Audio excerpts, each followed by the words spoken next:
You must be here for a coding tutorial. Hey everyone, I'm ZingoDev and welcome back to another video. Today I'll be showing you guys how to add a health bar into your Roblox game. But before we get started, if this video does help you out, please make sure to leave a like and maybe even subscribe so I keep on knowing to make these videos. Now to get started, we're going to need to add in the user interface that'll update with our player's health. So we're going to go over to our Explorer and to Starter GUI to add in a Screen GUI.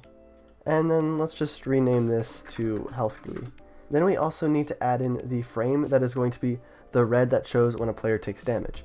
So we'll just add in a frame to that health GUI. I'm just going to name this health bar.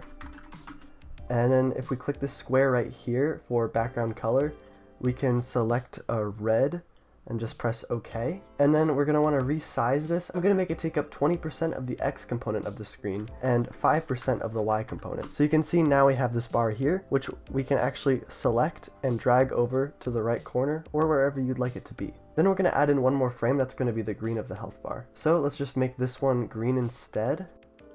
Gonna just rename this one to bar, and then whenever a player spawns in, they're gonna have 100% health, so we can just make it take up 100% of the X component and 100% of the Y component of that health bar. Awesome, that's our UI. Now let's just go over to our health bar and add in a local script. So first off, we want to get that green bar that we'll be changing the size of. So we'll just do local bar is equal to script.parent.bar. And then we want to get the actual player, so game.players.localPlayer.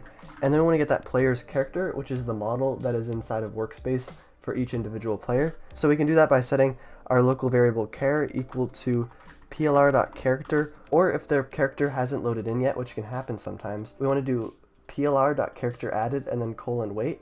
And what this will do is yield or basically pause at this line until there's actually a character available. Next up, we want to get the humanoid as character and then just wait for that to load in like so.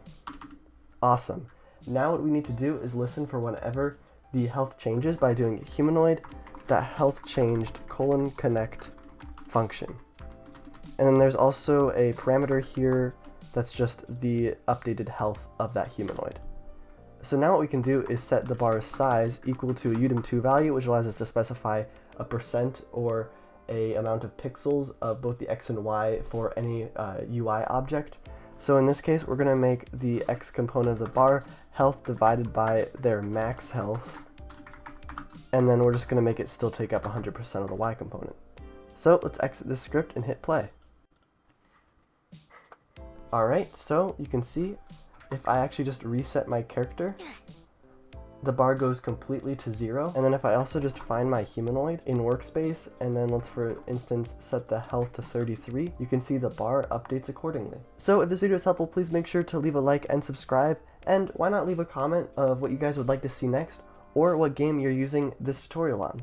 I'll see you in the next one and have a great time coding. Bye!